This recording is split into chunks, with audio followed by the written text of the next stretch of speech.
Hey everyone, I am back with a card share.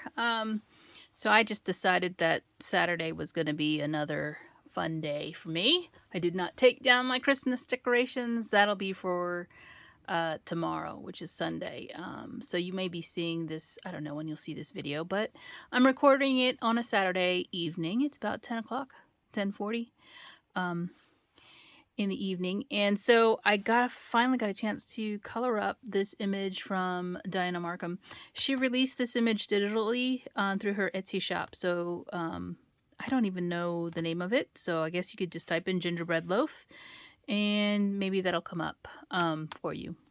I think her shop is Diana Markham Designs, I'm not sure, but I went ahead and I took the images that she had, because this is all on a PDF file, and I split it out so that I could enlarge it so that it would cover the front of a card, because I wanted to make these into cards. So this is the image that I used.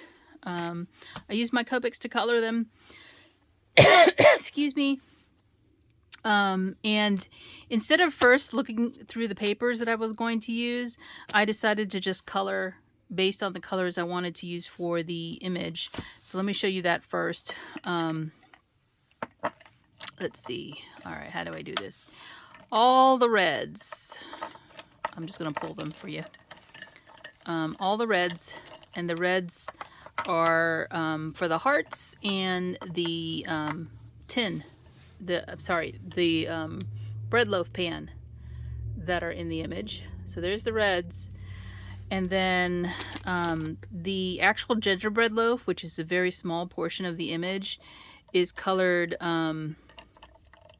let's see, I think I used these four. I'm looking for my Copic chart. 39, 25, 27, 39. 25... 2739.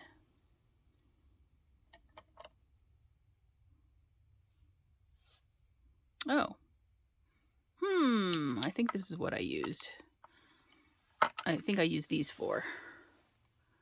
Okay, that's the gingerbread loaf.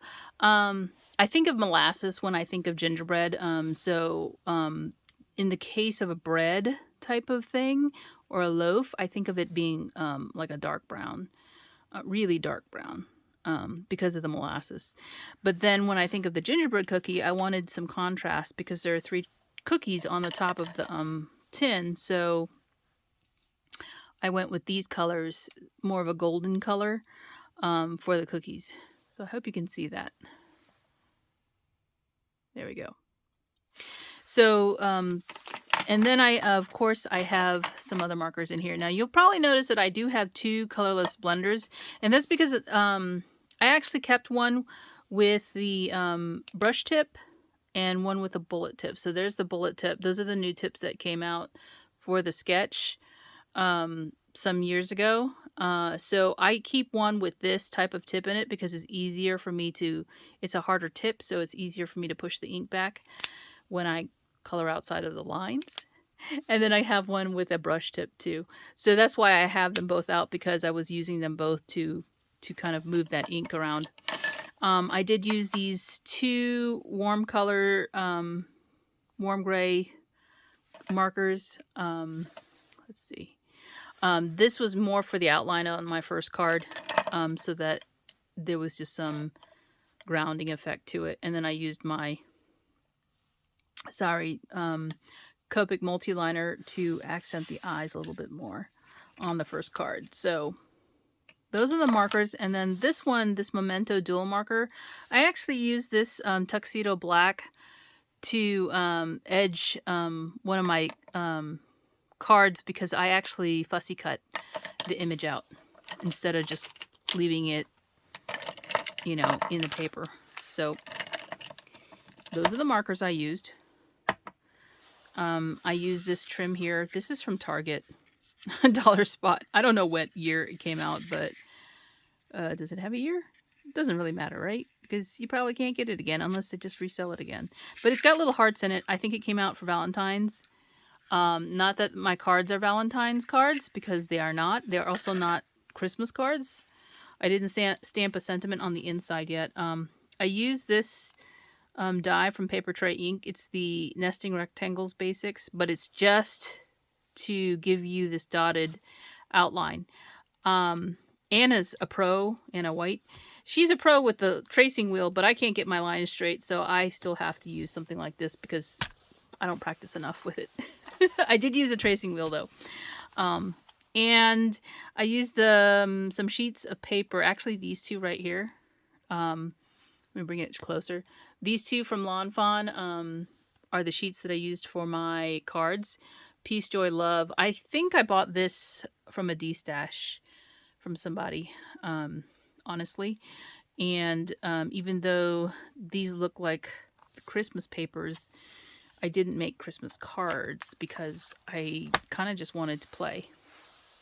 So here's the first card I made. This is the one that is not fussy cut, and I kind of went around the image with my warm grays. You can barely see it, but it is there. I used some glitter and the Dries White Glue from Art Glitter to add some of this sparkle to, I don't know if you could see it, to the actual cookies. And I really love how this turned out. I had originally planned on coloring the loaf pan with a pattern, but that didn't turn out well, so I just went with solid, and I still love it. I like the red with the gingerbread cookies and the loaf because just the color tends to lend itself really well. So I wanted a red loaf pan instead of just your classic bread loaf tin. That, just think of this as a ceramic one.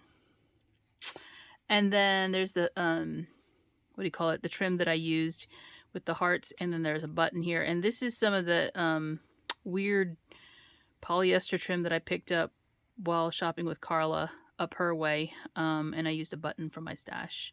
There's the tracing wheel attempt that I had on this card.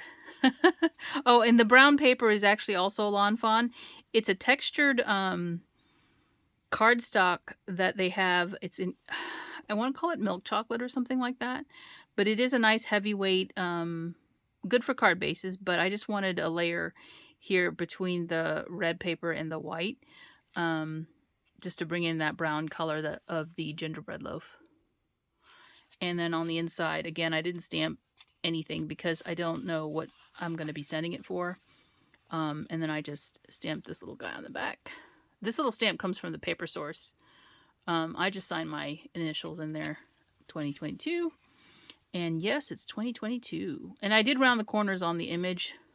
I probably should have done that with this, but that's okay. This one is the second card that I made. And like I said, after I made the first one, I decided I want to see how this looks fussy cut. So yeah, I colored another one exactly the same way, but I fussy cut it out afterward. I like the way this turned out.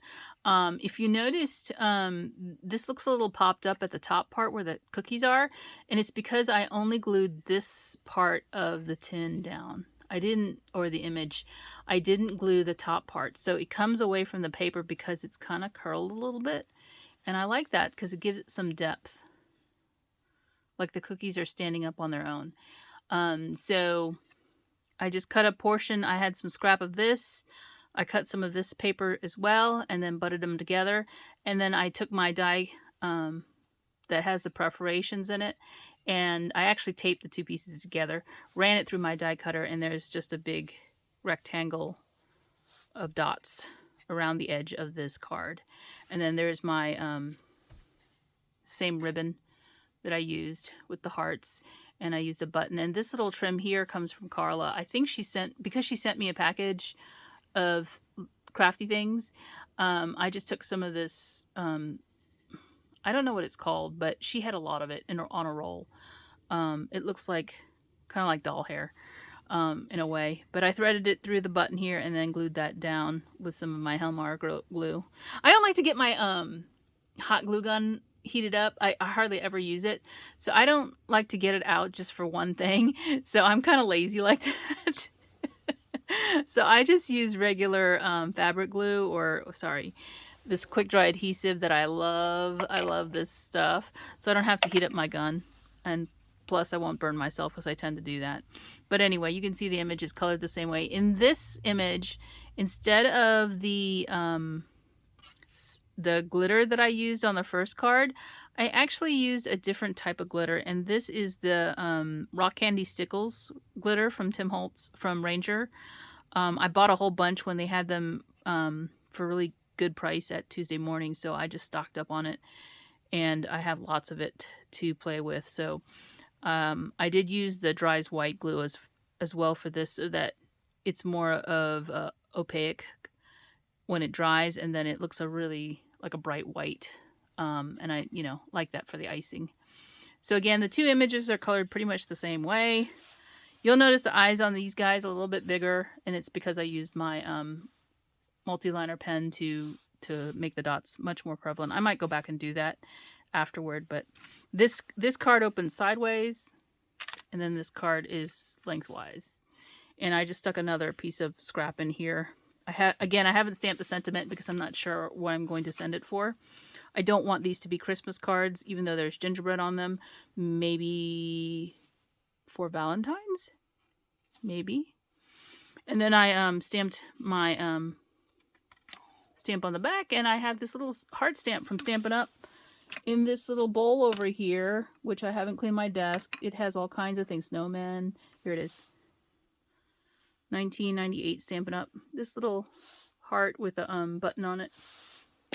That's what I used on the back. So yeah, that is it for now, and I hope you had a great Saturday and or weekend. And thanks for watching. Bye for now.